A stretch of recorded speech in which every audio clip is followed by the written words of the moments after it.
Dernière nuit à Milan, film italien qui se passe à Milan. Termino oggi 35 anni di onorato servizio nella Polizia di Stato. Un abbraccio affettuoso, Franco. Ti vogliamo bene. C'est un flic milanais qui va prendre sa retraite, c'est le soir de sa retraite. D'ailleurs, le titre original, c'est La Ultima Notte di Amore. Il est vachement mieux, mais c'est intraduisible. Ouais, c'est un peu... parce qu'il y a un jeu de mots à l'intérieur, quoi. C'est-à-dire que du coup, le personnage principal, son nom de famille, c'est Amore, qui veut dire amour, voilà. Oui. Et c'est la nuit, la dernière nuit d'amour, quoi. Il y a un truc un peu, un jeu de mots, puisque c'est un film noir, quoi. Mais en gros, c'est la dernière soirée avant retraite de ce personnage-là, et il a accepté un dernier petit... c'est le premier et dernier petit truc à faire, mission à faire en dehors de son boulot de flic, donc un peu à côté de la loi. Et bien évidemment, c'est le soir où il prend sa retraite, et bien évidemment, ça va mal se passer, et il va essayer d'arranger les choses pour pouvoir prendre sa retraite et être tranquille. Considerano tutti un debole. Voilà, on est dans le genre du film noir, du film policier, il y a du suspense partout, il y a des faux semblants, il y a des rebondissements tous les quarts d'heure, voilà. Mais le point de départ, c'est donc ce flic qui est réputé pour être un flic qui n'a jamais tiré, qui arrive toujours à régler les choses, ou du moins à jamais se foutre dans le pétrin. Mais il y a un fond un peu social dans le film qui explique qu'ils sont très mal payés, à 1800 € en gros le mois...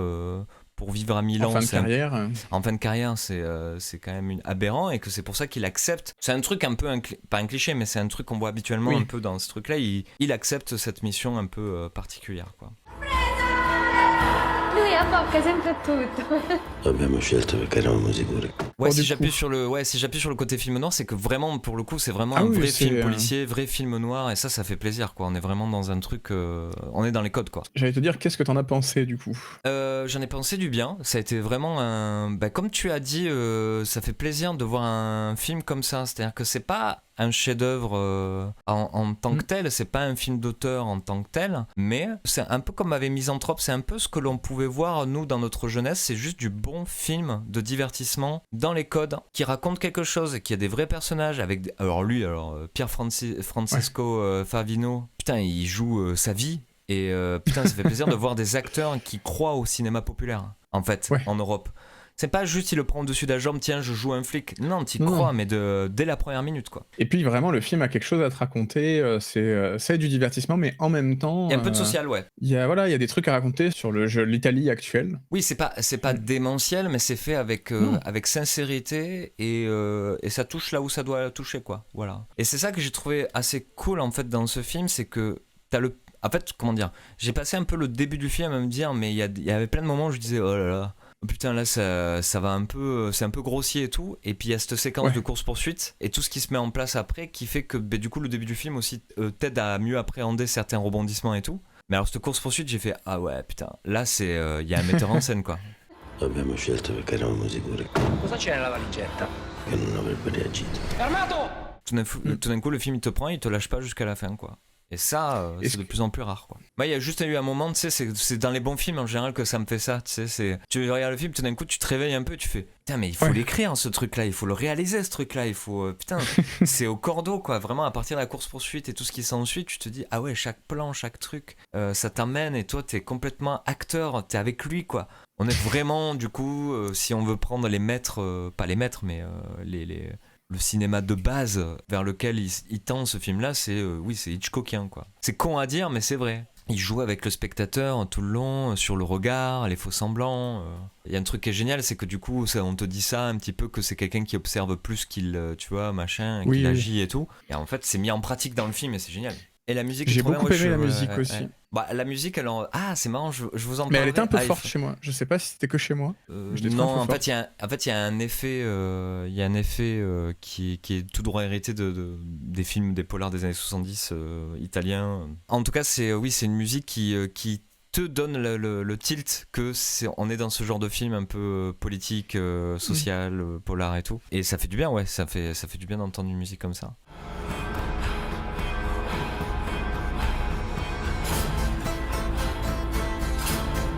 j'ai dit ok, je sais où je suis quoi. Yes, trop Ouais, bien. ce que je Quoi. t'avais dit, c'était ce côté un peu crado, tu vois, où même je trouve que la musique c'est imparfait, ça va, enfin tu sais, ça va trop loin, ça va trop fort, Exactement. Ouais. ça. Ça te met dans le je trouve bain. que Ouais. c'est T'es dans, t'es dans, t'es Mm. dans une ville. T'es dans une ville. Il va y avoir des pourris là-dedans. Il va y avoir. Ouais. Avevano detto che non avresti sparato. Chi ve l'ha detto?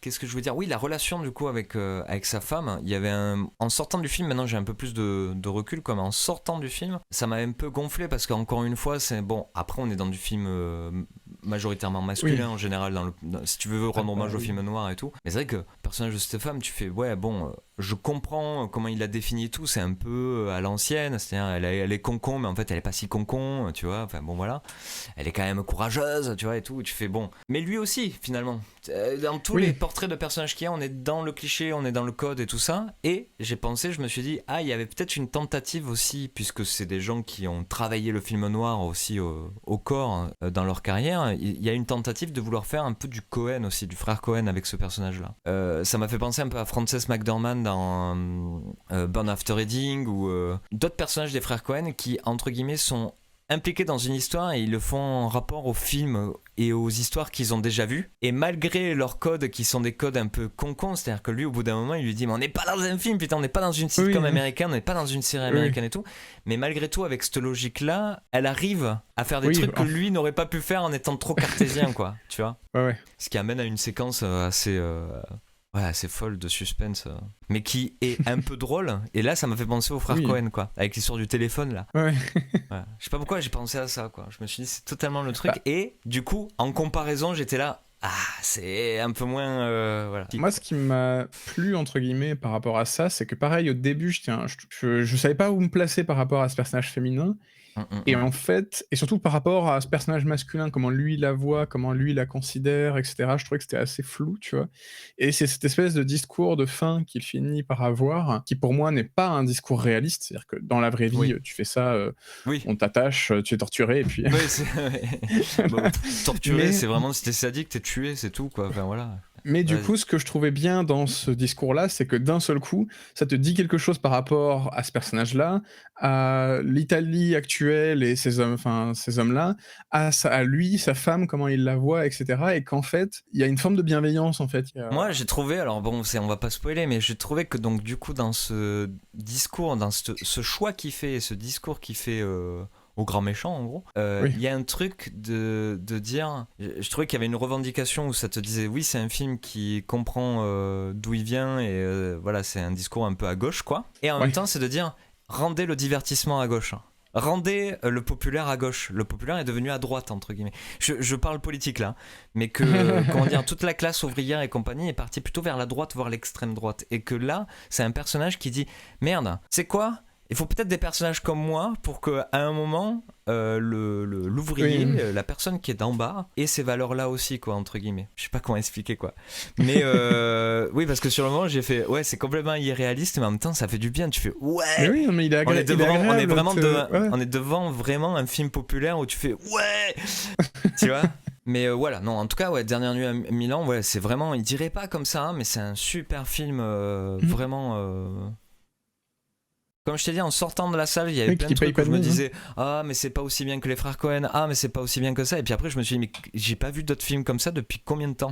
Ouais, c'est ça. Tu vois, juste un bon film policier, pas une. Et d'ailleurs, c'est marrant parce que tu disais avec la femme, avec les séries américaines et tout ça. Je me suis dit, si scénaristiquement il a mis ça, parce que le réalisateur est aussi le scénariste, c'est que en effet il critique aussi ce truc là de comment on est rentré dans une espèce de confort d'histoire policière dans les séries quoi, et que là l'air de rien on te prend des clichés mais on les détourne un peu. Voilà, là c'est un flic qui est réputé pour ne pas avoir tiré et qui en plus est réputé à l'envers, c'est-à-dire que c'est limite un con quoi. Ceux qu'on prend pour des faibles entre guillemets, en faire le point fort du film et dire que c'est lui le bon gars quoi. De montrer le vrai côté aussi de comment dire du gars qui fait des petits larcins, des petits trucs et tout ça, c'est un pauvre type. En tout cas, il y a un truc où parce qu'il y a un truc qu'on n'a pas dit en fait, c'est que donc c'est un film qui se passe à Milan et tout, on te montre tout Milan au début et tout, ça c'est super impressionnant.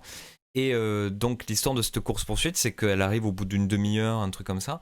Et ensuite, ça devient une sorte de huis clos à l'air libre, quoi. C'est très étonnant. C'est-à-dire, pendant longtemps dans le film, t'es dans cette bretelle d'autoroute à l'entrée de Milan, où il y a tout qui se passe, quoi. Ça, c'est très très étonnant et c'est hyper galvanisant.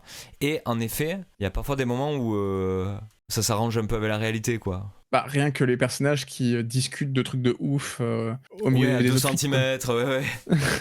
Ouais. Et où je me disais, en fait, Un à gamin la en fois... plein milieu, ça choque personne. Oui. Mais tu sais, je me des disais, trucs, à la fois, c'est cool d'un point de vue mise en scène, parce que ça permet des espèces d'échanges de regards, de trucs entre personnages, et en même temps, du coup, voilà, d'un point de vue narratif, c'est absurde, parce que voilà, les personnages parlent à côté des autres, personne les entend. Comme tu dis, il y a un gamin à un moment au milieu, ça gêne personne. Ouais, c'est. Il y a une femme qui doit pas être là. Qui devrait pas être là. Ouais. Non, mais voilà, Mais super je pense film, que tu vois, super bien mis en scène. mais pour moi, c'est des décisions plus de mise en scène pour moi. Denaro. Pour en finir avec la relation entre les deux et tout ça, et avec ce personnage féminin et la relation qu'ils ont tous les deux, au final, ils te chopent.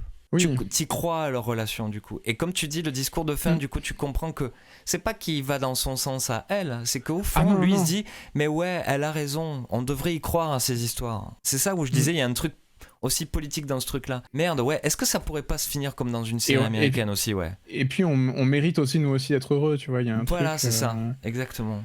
Pourquoi ça arrive que dans les séries américaines, quoi? Bon, je sais pas, voilà. Et c'est pour ça que ça m'énerve un peu qu'il y ait ce cut noir à la fin, parce que ça te donne pas l'avis du réalisateur. T'es obligé de te dire que c'est de manière pessimiste. Mais surtout vu le ton du film, c'est qu'il y a une... Oui, mais...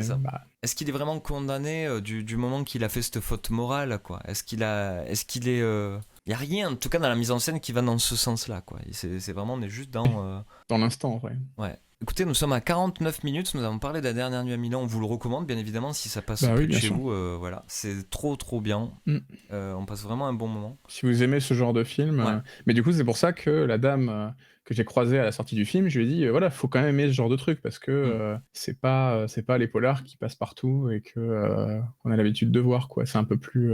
Oui, mais en même temps, pour moi ça retrouve un vrai plaisir premier de film du dimanche soir, quoi, vraiment, le truc que tu suis et qui te donne ce que tu es venu chercher, ouais. Parce que dès le premier plan, tu sais dans quoi t'es, ouais, comme tu disais la première fois que tu m'en as parlé, là. Espèce de long plan au-dessus de Milan avec la musique et tout. Pour nous, il y a un truc qui s'enclenche où tu fais du cinéma. C'est ça. Voilà. Mais c'est surtout que tu te dis ouais, putain, d'accord. Et ça commence à avoir déjà les grands films, les bons films, c'est ceux qui t'apprennent à voir, c'est toujours pareil, tu vois. Bah, rien qu'avec ce premier plan, tu te dis voilà, ça te met dans une position en tant que spectateur que vraiment, il y a ce truc à la con où tu te dis, enfin, même j'étais avec Clémentine elle m'a dit putain, c'est grand Milan. Tu vois, c'est con à dire, mais du coup c'est quand même un regard de cinéaste qui te montre, qui te dit ça va se passer dans cette ville, et il te montre déjà tous les endroits où tu vas passer, donc en plus en termes spatial plus tard t'es pas perdu. J'ai pas fait gaffe, ça. Bah, il te montre l'autoroute et tout, à un moment tu vois tous le chemin de fer aussi, tu vois où c'est à peu près que ça se passe, quoi. Et puis t'as surtout ce truc là, oui, de te dire, oui, ton regard il est un peu, il se balade, quoi, il regarde, voilà. Tu te demandes où il t'amène, plan un peu Hitchcockien, ouais, encore une fois. Ouais. Je pense à Psychose un peu.